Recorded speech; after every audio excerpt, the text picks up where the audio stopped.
Hello दोस्तों, नमस्कार। मैं हूं दिलीप चौधरी और आप मेरे साथ मेरे YouTube चैनल पर उपस्थित हैं। आप सभी दोस्तों का मैं बहुत बहुत स्वागत करता हूं। इतिहास विषय की श्रृंखला में हम आगे बढ़ रहे हैं और इतिहास विषय में हम इम्पॉर्टेंट कुछ टॉपिक्स को पढ़ चुके हैं, जिनमें से प्रमुख रूप से मौर्य, सातवाहन, शुंग, ठीक है, इनको हमने पढ़ा है और भी कुछ राजवंशों को पढ़ा है। लगभग 15 प्लस वीडियोज में डाल चुका हूं। कुछ बच्चों को अगर ये वीडियोज नहीं मिल पा रही हैं तो वो प्लेलिस्ट में जाइए और प्लेलिस्ट में इंडियन हिस्ट्री के नाम से या भारतीय इतिहास के नाम से एक प्लेलिस्ट है, उस प्लेलिस्ट को खोलिए और वहां पे आपको सीरियल से ये सारी वीडियोज मिल जाएंगी। दूसरा, जो भी हमारे चैनल पर नए व्यूअर हैं वो चैनल को सब्सक्राइब कर लें, शेयर करें, जिससे कि नए व्यूअर हमारे चैनल पर बढ़ें। उससे हमें भी एक ऊर्जा मिलती है जिससे हम आगे आपके लिए मेहनत कर पाएंगे। चलिए दोस्तों, इसी के साथ हम स्टार्ट करेंगे आज गुप्त वंश को। मैंने आपको बताया कि कुषाण वंश के पतन के बाद छोटे छोटे क्षेत्रीय राजवंशों का उदय होता है। उन क्षेत्रीय राजवंशों में प्रमुख राजवंश थे नाग, जिनका शासन था पद्म पवैया यानी पद्मावती के आसपास था, और एक प्रमुख रूप से मगहों का शासन था जो साकेत और कौशाम्बी पर था। इसी प्रकार से गुप्तों का जो शासन था वो स्टार्ट होगा मगध पर। कहाँ स्टार्ट होगा? मगध पर। यानी कुषाणों के पतन के बाद शकों का जो कार्दमक वंश था, और उसमें मैं कहूंगा चष्टन वंश और क्षयरात वंश दोनों का प्रभाव बढ़ा। चष्टन वंश में रुद्रदामन प्रमुख राजा हुआ और क्षयरात वंश में आपके नहपान नाम का एक प्रमुख राजा हुआ। अब संभवतया ये उनके सामंत थे। शकों के क्या थे? संभवतया ये सामंत थे। फ्लीट महोदय इस बात को कहते हैं कि ये लोग शकों के प्रारंभ में क्या थे? सामंत थे, शकों के सामंत। इसके अलावा काशी प्रसाद जायसवाल की यदि मैं बात करूं तो काशी प्रसाद जायसवाल कहते हैं कि गुप्तों से पहले मगध पर जो शासन था वो लिच्छवियों का था। तो ये किनके सामंत थे? लिच्छवियों के सामंत थे। और काशी प्रसाद जायसवाल की मान्यता है कि लिच्छवियों के सामंत के रूप में ही इन्होंने शासन स्टार्ट किया था, और जो श्रीगुप्त नाम का राजा था वो उनके अधीन था। लेकिन चंद्रगुप्त प्रथम ने लिच्छवियों के साथ वैवाहिक संबंध बनाया और उसके बाद इन्होंने स्वतंत्रता घोषित कर दी थी। इसी के साथ ही अगर मैं बात करूं सुधाकर चट्टोपाध्याय की, सुधाकर चट्टोपाध्याय, इन्होंने इन्हें मुरंडों का सामंत बताया। सामान्यतया ये जो मुरंड उपाधि थी ये शक शासकी धारण करते थे, ठीक है। तो ये मुरंडों के सामंत बताए जाते हैं।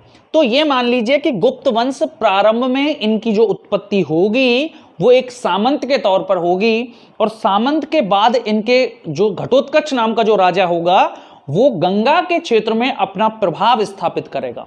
और उसके बाद घटोत्कच का जो बेटा चंद्रगुप्त प्रथम है वो तत्कालीन समय की महाशक्ति लिच्छवियों से वैवाहिक संबंध स्थापित करेगा और किसी भी प्रकार से लिच्छवियों का राज्य अपने राज्य में मिलाएगा। उसके बाद इनका जो है वर्चस्व शुरू होगा, और उसके बाद जब समुद्रगुप्त राजा बनेगा तो समुद्रगुप्त तो इस संपूर्ण छोटे छोटे ये जो राजवंश हैं इन संपूर्ण राजवंशों को जीतेगा, दक्षिण भारत तक जीतेगा, आर्यावर्त का युद्ध लड़ेगा, दक्षिणापथ का युद्ध लड़ेगा और संपूर्ण भारत को अपने कंट्रोल में करेगा। इसलिए उसे बेस्ट सेनापति होने के कारण भारत का नेपोलियन कहा जाएगा। और फिर उसके बाद जब चंद्रगुप्त द्वितीय शासक बनेगा तो इस पश्चिमी क्षेत्र में जो शक थे, शकों का जो शासन था, उन शकों का उन्मूलन कर देगा, और शकों के उन्मूलन के बाद विक्रमादित्य की उपाधि धारण करेगा चंद्रगुप्त द्वितीय।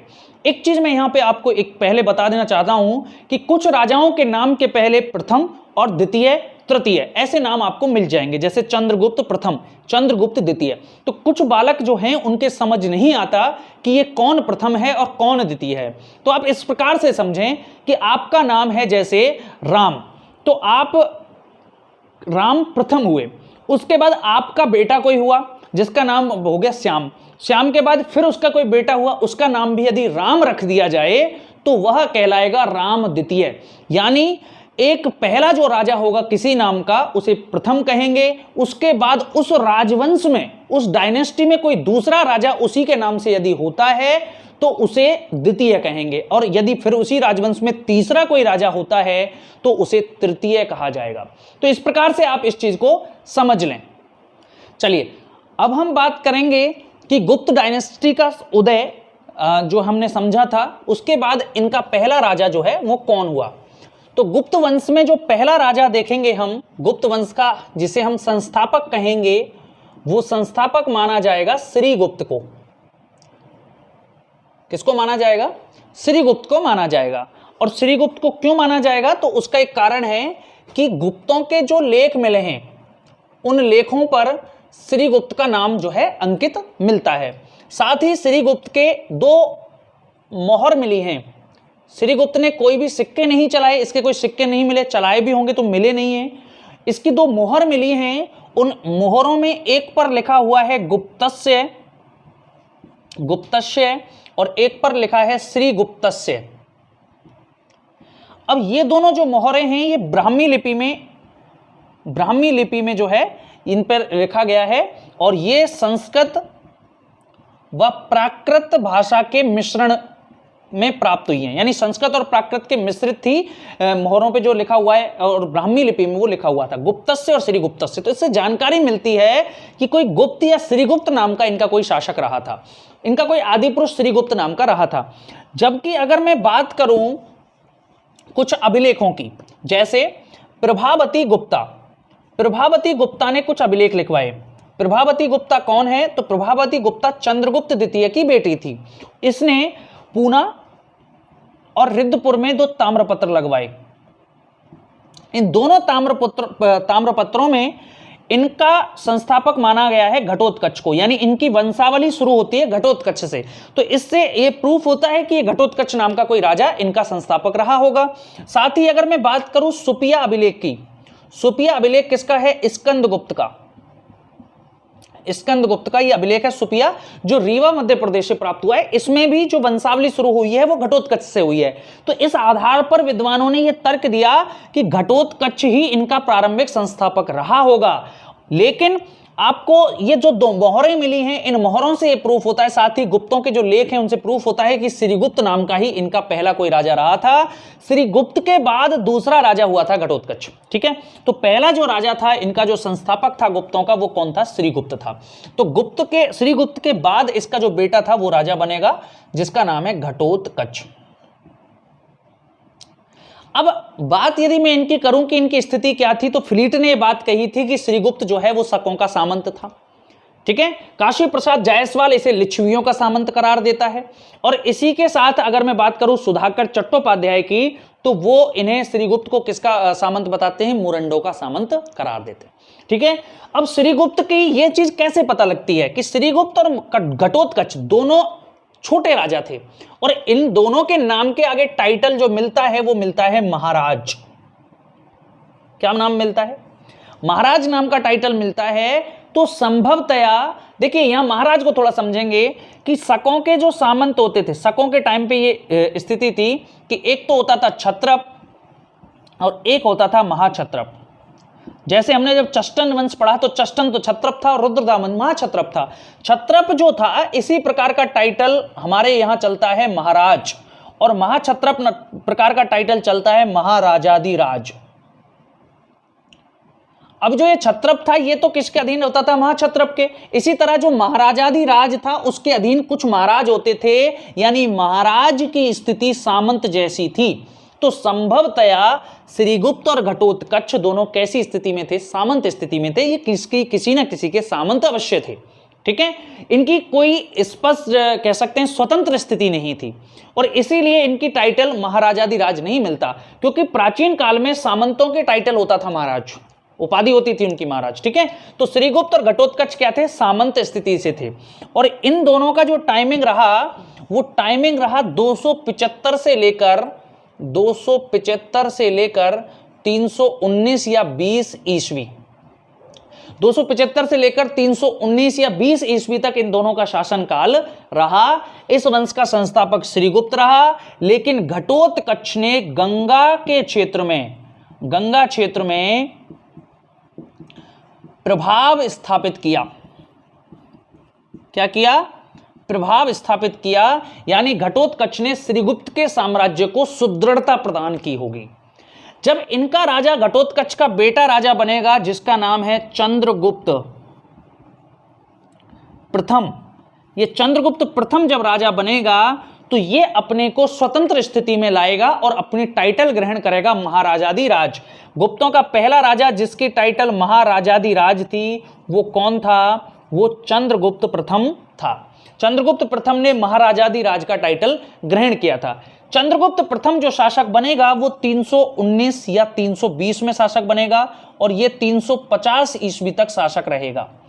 कई पुस्तकों में इसका शासनकाल 335 ईस्वी तक दिया जाता है। उसका कारण यह है कि चंद्रगुप्त प्रथम ने अपने अंतिम समय में अपने बेटे समुद्रगुप्त को शासन सौंप दिया था। शासन प्रभार समुद्रगुप्त के पास था, लेकिन चंद्रगुप्त प्रथम जीवित था, राजा चंद्रगुप्त प्रथम था, इसलिए 335 से शासनकाल स्टार्ट कर दिया जाता है समुद्रगुप्त का और इसका 335 ईस्वी में खत्म कर दिया जाता है। लेकिन इनका शासनकाल 350 ईस्वी था, ये अपने दिमाग में सेट कर लीजिए। तो चंद्रगुप्त प्रथम 319 से 350 ईस्वी तक शासन रहा। इसके समय जो इसका पहला काम था वो था लिच्छवियों से वैवाहिक संबंध।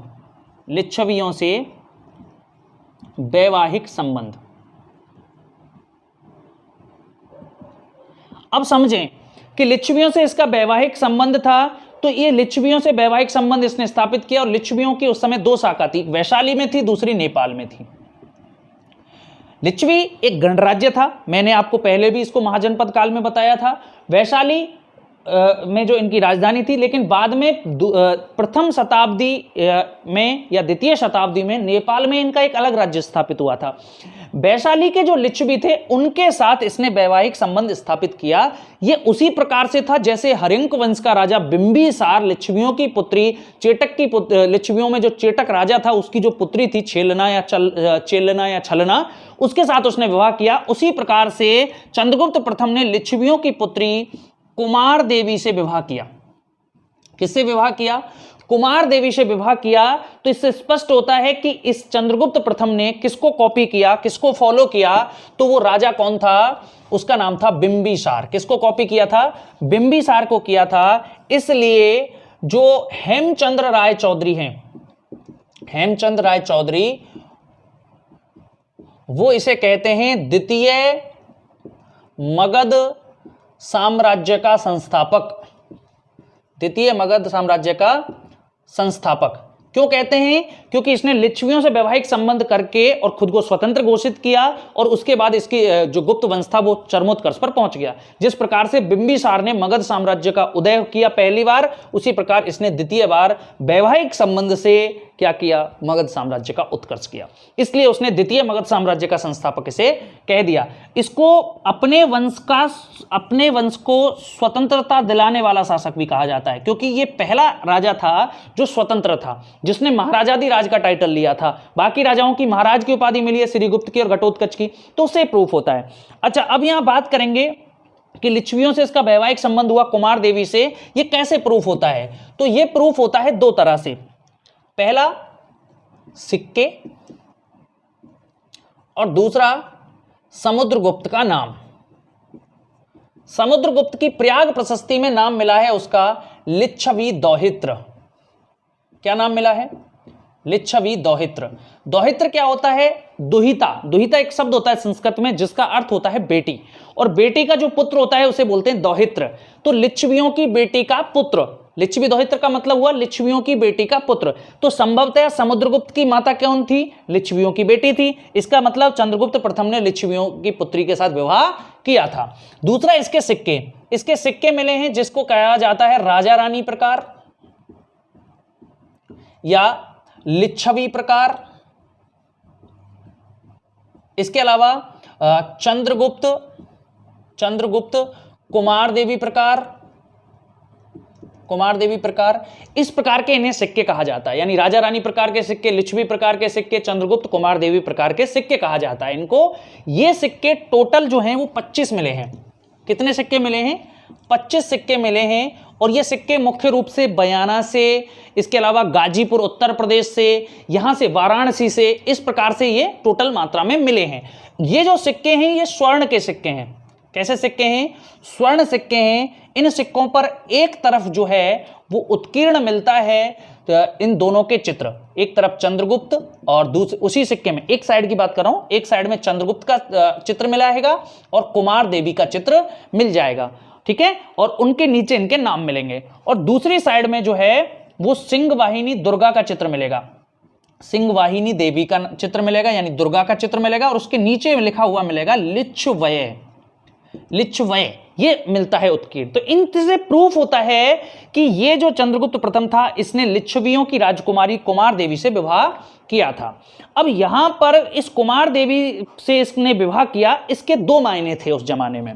इसके क्या मायने थे, तो वो मायने मैं यहां थोड़ा समझाता हूं कि कुछ इतिहासकार ये तर्क देते हैं, ठीक है, इतिहासकार जो है वो तर्क देते हैं कि पहला तर्क है कि लिच्छवियों की, जैसे इसमें एलन ने प्रमुख रूप से तर्क दिया था कि लिच्छवियों की जो सामाजिक स्थिति थी, लिच्छवियों की कैसी स्थिति, सामाजिक स्थिति जो थी वो बहुत मजबूत थी, इसलिए इसने लिच्छवियों की पुत्री से विवाह करना उचित समझा। लेकिन यह तर्क फ्लॉप हो जाता है। फ्लॉप इसलिए हो जाता है कि लिच्छवियों की सामाजिक स्थिति की यदि मैं बात करूं तो मनुस्मृति में व्रात्य कहा गया है, व्रात्य यानी धर्मच्युत, यानी जिन्होंने धर्म को छोड़ दिया है, ठीक है, यानी धर्म से भटके हुए लोग कहा है। तो यानी कि इनकी लिच्छवियों की सामाजिक स्थिति तो स्ट्रांग नहीं थी। तो दूसरा कारण क्या माना जाएगा, तो दूसरा कारण माना जाएगा इनकी राजनैतिक स्थिति। इनकी राजनैतिक स्थिति जो है इतनी स्ट्रांग थी क्योंकि ये मगध के पास थे, इसलिए इनसे विवाह करना चंद्रगुप्त प्रथम के लिए आवश्यक था। अगर विवाह नहीं करता तो लिच्छवी लोगों को दबाना, कंट्रोल करना बड़ा मुश्किल था। इसलिए क्या किया इसने कि जो लिच्छवियों का जो शासन था वो पहले गणतंत्र था। मैं थोड़ा समझाता हूं, यह पूरा गणतंत्र था, बाद में यहां पर राजतंत्र स्थापित हुआ, और राजा की पुत्री कौन थी, कुमार देवी। तो इसने राजा की पुत्री से ही विवाह कर लिया, यानी कि सीधे सीधे लिच्छवी राज्य को अपने राज्य के नीचे ले लिया। और उससे प्रूफ, ये कैसे प्रूफ होता है कि जब इनके सिक्के मिले तो उन पे पीछे लिच्छवय लिखा मिला, एक तरफ चंद्रगुप्त का, एक तरफ कुमार देवी का चित्र मिला, पीछे लिच्छवय मिला, यानी कि उन पर लिच्छवी प्रभाव था। यानी कुमार देवी जो थी वो लिच्छवियों की नेता थी, उनकी रानी थी, राजा थी, जो है राजकुमारी तो थी लेकिन उनका राजा मान लो इसको, सबसे बड़ी पोस्ट पे थी। तो इसके विवाह करने से जो लिच्छवी राज्य था वो चंद्रगुप्त के राज्य में मिल गया था, ठीक है। तो इनकी जो राजनीतिक स्थिति थी वो बड़ी महत्वपूर्ण थी। दूसरा, बुद्ध घोष की एक पुस्तक है सुमंगल वासिनी, बुद्ध घोष की पुस्तक है, बुद्ध घोष, इसकी पुस्तक है सुमंगल वासिनी। इस पुस्तक में यह मिलता है कि इनके जो लिच्छवी थे इनके राज्य में रत्नों की एक खान थी।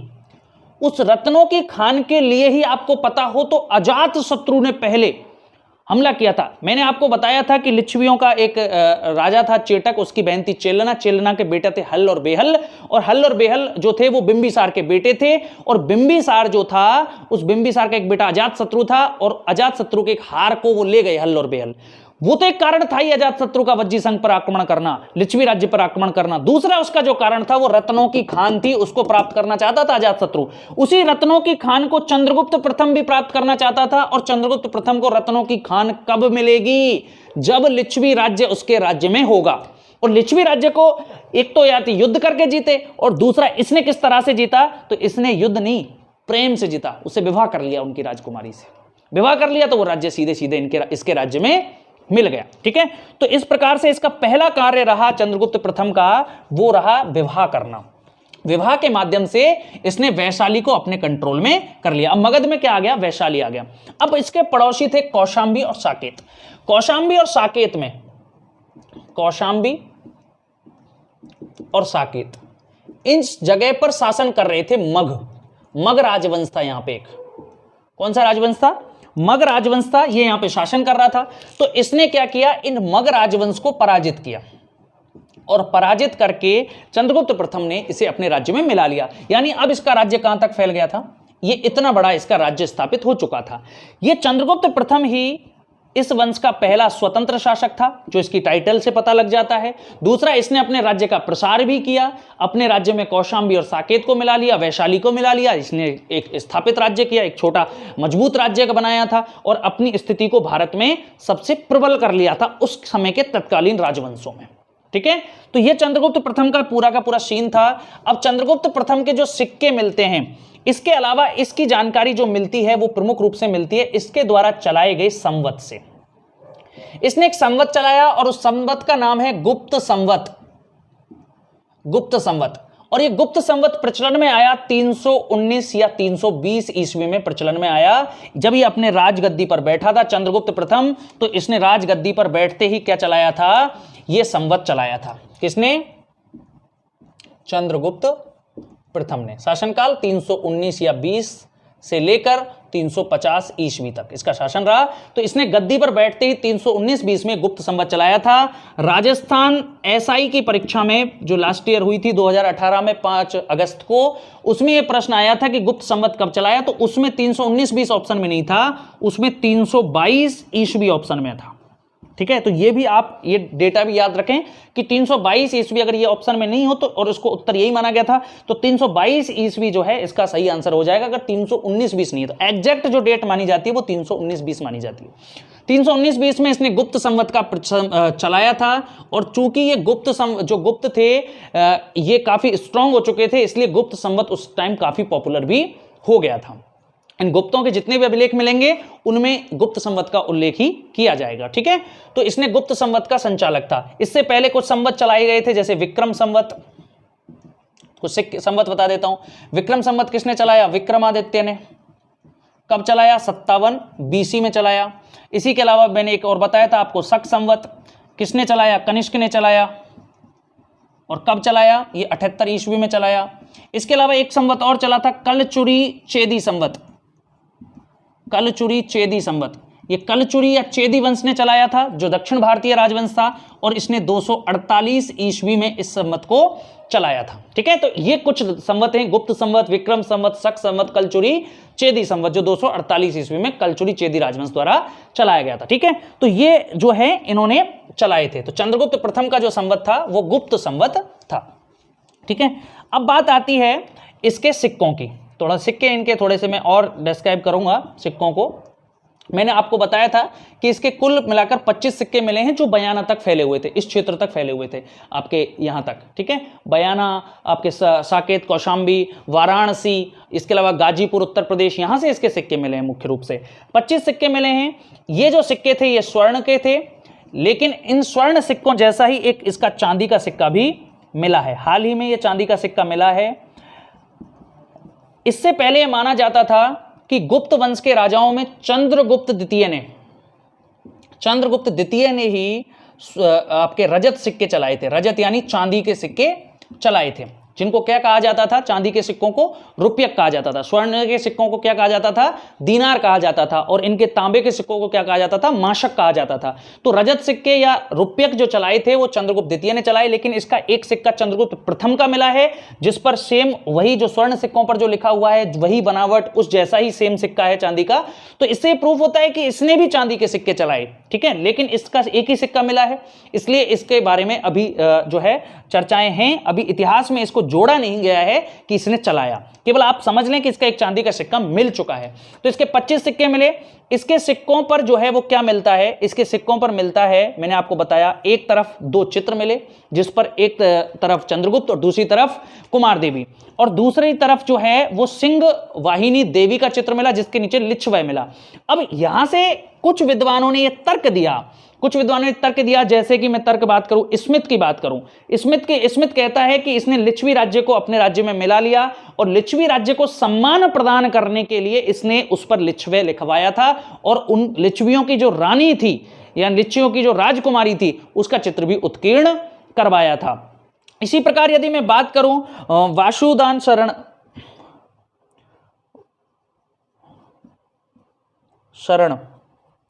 अग्रवाल की, तो इन्होंने कहा था कि ये सिक्के लिच्छवियों के हैं।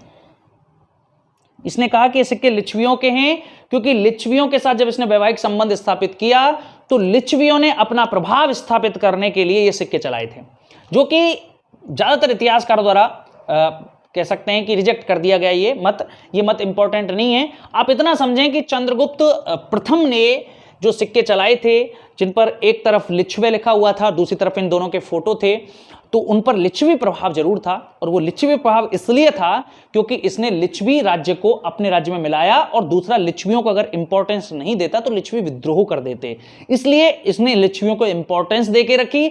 लेकिन जब राजा समुद्रगुप्त बना तो समुद्रगुप्त ने लिच्छवियों के दोनों राज्यों पर विजय प्राप्त की और अपने अधीन कर लिया। ठीक है, तो समुद्रगुप्त यानी देखो चंद्रगुप्त प्रथम ने समय के अकॉर्डिंग ये काम किया। चंद्रगुप्त प्रथम को पता था कि लिच्छवियों का सहयोग लिए बिना उत्तर भारत की राजनीतिक स्थिति में मैं महत्वपूर्ण स्थान नहीं रख पाऊंगा, इसलिए सहयोग आवश्यक है। लेकिन जब समुद्रगुप्त राजा बनेगा तो वो इनको कंट्रोल कर लेगा, अपने नीचे कर लेगा। ठीक है, तो इस प्रकार से चंद्रगुप्त प्रथम ने इस गुप्त वंश को आश्रित स्थिति से निकालकर स्वतंत्रता की ओर ले गया, कि जो गुप्त वंश किसी के सामंत थे, जो गुप्त राजा किसी के सामंत हुआ करते थे, उनको एक स्थापित शासक के रूप में एस्टेब्लिश किया। यह इसका इंपॉर्टेंट रोल था गुप्त वंश में चंद्रगुप्त प्रथम का। इसलिए हेमचंद राय चौधरी ने इसको क्या कहा था, द्वितीय मगध साम्राज्य का संस्थापक, जो लिच्छवियों से विवाह करने के बाद स्थापित हुआ था। ठीक है, इस प्रकार का इसके बारे में जो है उल्लेख मिल जाता है। चलिए, तो इसी के साथ मैं इस वीडियो का जो है समापन करना चाहूंगा। अगले लेक्चर में मैं समुद्रगुप्त के बारे में जो है आपको इंपॉर्टेंस चीजें बताने वाला हूं। आज की वीडियो अगर आपको अच्छी लगे तो आप इसको जो है चैनल को हमारे को सब्सक्राइब कर लेना, और साथ ही शेयर भी करना। सभी दोस्तों से मैं ये आग्रह करूंगा। चलिए दोस्तों, इसी के साथ जय हिंद, जय भारत।